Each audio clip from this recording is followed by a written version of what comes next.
I have a patient right now who's 85 years old. She's been coming to me for 2 years.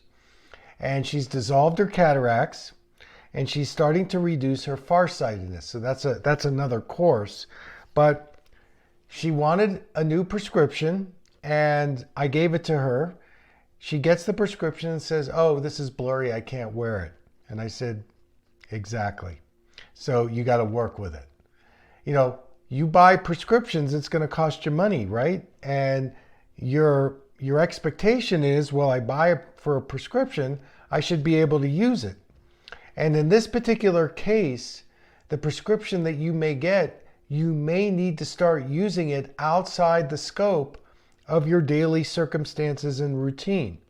And that's a reality that you have to come to grips with.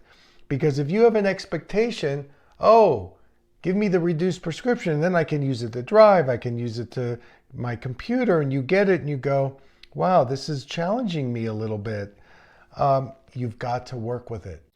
If you like this video, hit the subscribe button and turn on your notifications. Please send your comments to me. I'd love to hear from you.